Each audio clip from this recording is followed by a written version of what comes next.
মাননীয় সংসদ সদস্য এবং স্বরাষ্ট্রমন্ত্রী, তার কক্সবাজার যেমন পানিতে সুন্দর, আমার হাওর অঞ্চল হলো পানিতে সুন্দর। কাজেই আমি সেইখানে একটা মন্ত্রণালয় চাই, হাওর অঞ্চল মন্ত্রণালয়। সুন্দরী মম জননী বঙ্গভূমি, গঙ্গার তীর স্নিগ্ধ সমীর, জীবন জুড়ালে তুমি, অবারিত মাঠ গগন ললাট, চুমিতব পদধূলি, ছায়া শুনি বীর, শান্তির নীর, ছোট ছোট গ্রামগুলি। আমি আসবো, সেইখানে আসবো। সেটা হলো আমার জন্মভূমি, জন্মস্থান হাওর এলাকা।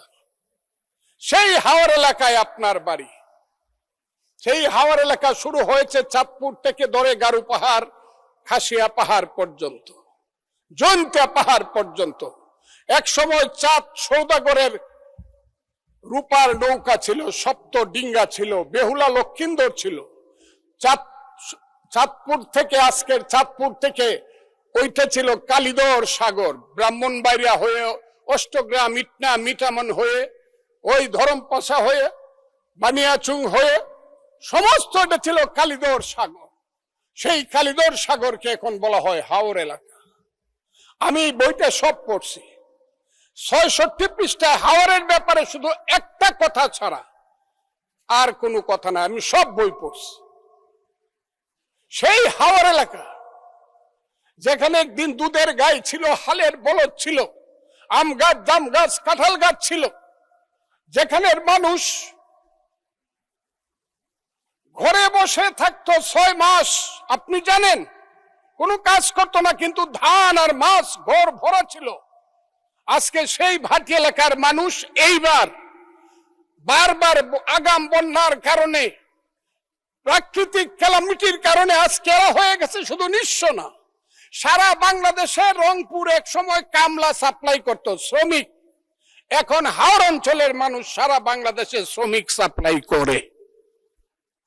অথচ এইটা ছিল শ্রেষ্ঠ এলাকা।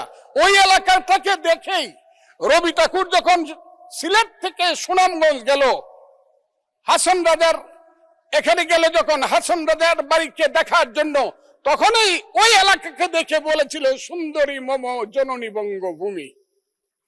এখন সেই এলাকা বিরান হয়ে গেছে, অথচ সেই এলাকায় আছে পানি, শ্রেষ্ঠ, পৃথিবীর শ্রেষ্ঠ পানি আছে, অফুরন্ত স্থান, জায়গা আছে অফুরন্ত, আর আছে মাছ, আছে খনিজ দ্রব্য, আরো অনেক কিছু আছে। সেইগুলোকে মিলিতভাবে পাহাড়ের এলাকার যেমন একটা আলাদা বৈশিষ্ট্য, চট্টগ্রাম, পার্বত্য চট্টগ্রামের রাঙ্গামাটি, খাগড়াছড়ি এবং বান্দরবন, ঠিক ভাটি এলাকার যে জেলাগুলো প্রায় 30টা উপজেলা, তার আলাদা বৈশিষ্ট্য। ওই দুয়ারা বাজার থেকে শুরু করে তাহিরপুর, বিশম্বরপুর হয়ে দিরাই, ইশাল্লাহ, ইটনা, মিঠামইন, অষ্টগ্রাম, খালিয়াজুরি, মদন, নিকলি থেকে ধরে নাসিরনগর, নাসিরনগর থেকে আশুগঞ্জ, আজমিরিগঞ্জ, বানিয়াচুং, লাখাই, এই এলাকাটা হইল সম্পূর্ণভাবে পানির এলাকা, হাওর এলাকা।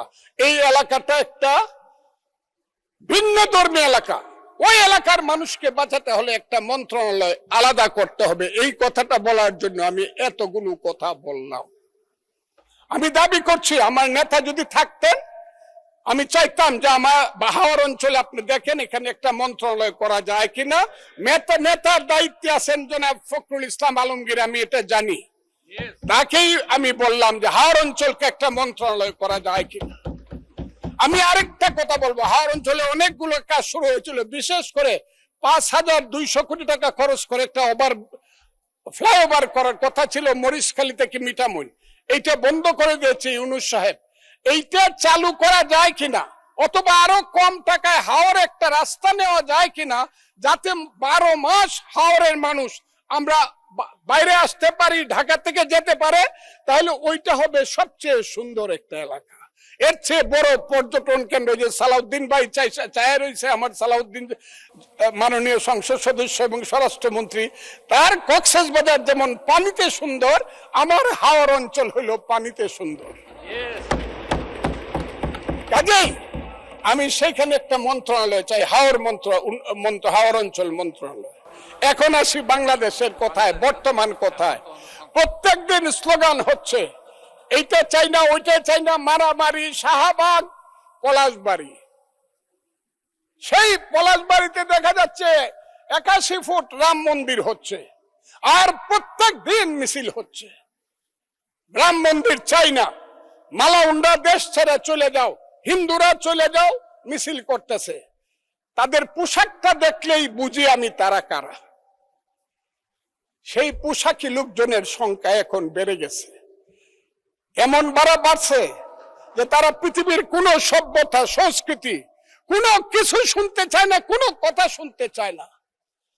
ধর্মকে নিয়ে শুধু ব্যবসা করতে চায়, তারা হলো ধর্ম ব্যবসায়ী। সেই সব লোকজন আজকে ওখানে যাচ্ছে, মারামারি করছে। আমি সরকারকে বলবো, স্বরাষ্ট্রমন্ত্রী আছেন, যদি মনে করেন মন্দির ওখানে করা ঠিক না বা রাম মূর্তি করা ঠিক না, বন্ধ করে দেন একদম কঠিন ভাবে, যে না এই দেশে কোনো মন্দির টন্দির বা মূর্তি করা যাবে না। কিন্তু আমি মনে করি ওই 100 না 300 ফুট মূর্তি বানাক, আমি মুসলমান, আমার কি আইলে গেল, আমি তো ওটার দিকে তাকাই না। আমি প্রয়োজনে 25 তলা মসজিদ করব, অসুবিধা কি? ওর মন্দিরে নামাজ করবে, পূজা করবে, আমি আমার মসজিদে নামাজ পড়বো, অসুবিধা কি? একসাথে কি আমরা থাকবো না? ওরা কি 9% মানুষ, 1.5 কোটি মানুষ, ওরা কি থাকবে না এই দেশের? এদের দেশ। 14 পুরুষ আগে তো এদেরই দেশ ছিল। এটা 1204 খ্রিস্টাব্দের আগে এইখানে হিন্দু এবং বৌদ্ধদের দেশ ছিল। আমরা তো এইখানে কিভাবে আসছি? আমরা আসছি হযরত খাজা মাইনুদ্দিন চিশতি রহমাতুল্লাহ আলাইহি, খাজা নিজামুদ্দিন বখতিয়ার খাকি, হযরত শাহজালাল, শাহপরান, গেসুদারাজ, ওই চট্টগ্রামের বাইজিদ বুস্তামি, ওই বাগেরহাটের খান জাহান আলী থেকে ধরে ওলিয়া উলিয়া গাউস কুতুব দরবেশেরাই তো এই দেশে বলছে আইছে, শোনো হে মানুষ ভাই, সবার উপরে মানুষ সত্য, তার উপরে নাই, তার নাম হইল সুফিবাদ। সেই সুফিবাদকে তো তারা মানে না, তারা তো মাজার ভাঙিয়ে ফেলতে চায়, তারা তো আগুন দিয়া পুড়ে দিতে চায়। মৌলানা মৌলভী সাহেবদেরকে আমি শ্রদ্ধা করি, কিন্তু পীর সাহেবদের দোষটা কি? যে কুষ্টিয়াতে কুপায় মারলেন কেন? ফরিদপুরে আগুন জ্বালায় মারলেন কেন? শাহজালালের মাজার ভাঙ্গার জন্য আমার এক ভাই 4 কোটি টাকা ঘোষণা করে কেন? এখানে মাজার থাকবে, আপনি যদি মাজারে ইচ্ছা হয় যাবেন, যাবেন না। আপনি আহলে হাদিস করবেন, করেন,